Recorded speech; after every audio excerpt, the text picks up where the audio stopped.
Alright everybody, earlier today I told y'all I was leaving out today. I will make a video as to the mileage I'm going to drive because it's a long run. I'm running out to a place called Norco, California, which is out by Los Angeles, and then all the way up to Kent, Washington, basically Seattle, and then I'll loop my way back. And I haven't added it up yet, but we're probably a 5,800 mile trip. And I've already done my pre-trip. What I always do is I walk around the truck 3-4 times, move it out of the yard, and then check all my straps again. I've already done all those things, but I'm going to walk you through what I'm looking at and how I do it delivering these boats.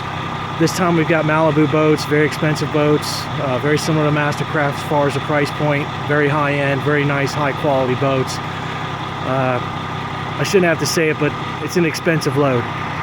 So I personally never race down the interstate with these. The covers get blown off, and from the glance, I would say everything on there is either $90,000 all the way up to maybe $150,000, $180,000 there. So we got some pretty expensive equipment on the boat. But like I said earlier, I walk around the truck 3-4 times looking for miscellaneous gear, and then we go from there. And want to make sure everything's just right and that type of thing. So I'll show you what I look at. Now earlier I made mention of this pogo stick I have, and this outline's a little better. Got a pretty far reach because the boats overlap on the trailer quite a bit.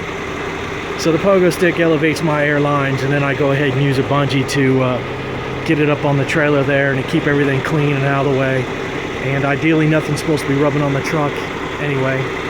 And again, keep in mind, I've already pulled on the straps at least 3 times all the way around the boat. I've checked my lights and all of that.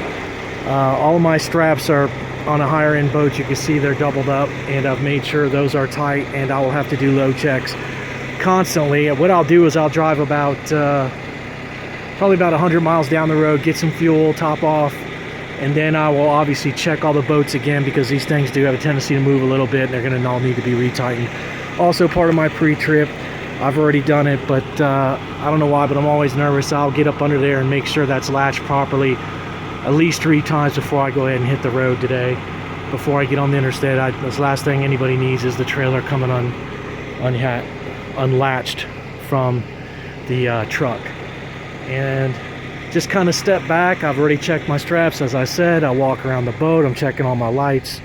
I've got my brakes set on the truck, but I've went ahead and released them on the trailer. We're on level ground, and I'm listening for any air leaks. I want it all pressurized to make sure if I got any air leaks before I go, and just double checking everything. You'll find loose pins laying around sometimes, and anything like that obviously could come off, hit a motorcycle rider or convertible or something like that and cause some damage.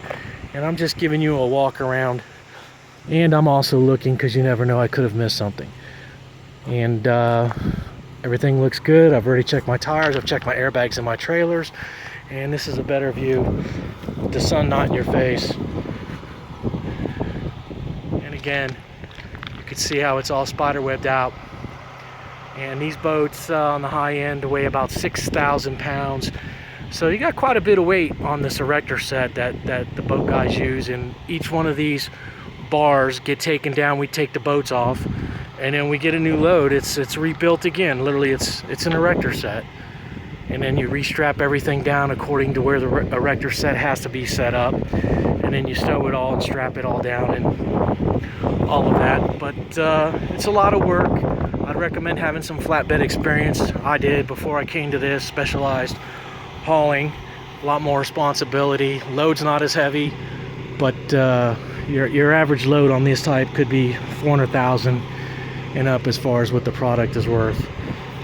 And again, this side's looking good. I don't see any discrepancies as well. And I've got my lights on, just double checking everything. I'm always worried when I first hit the road that I missed something. And you can't never be, in my opinion, you can't walk around the trailer and the truck enough. But we got to get it going on. I just want to make a quick video. It's a little windy out. Fall's finally here in East Tennessee, so it's blowing a little bit. Let's take a look at the whole setup. We'll back up here. That's it. Time to hit the road. Off to California. Thank you very much. Have a great day.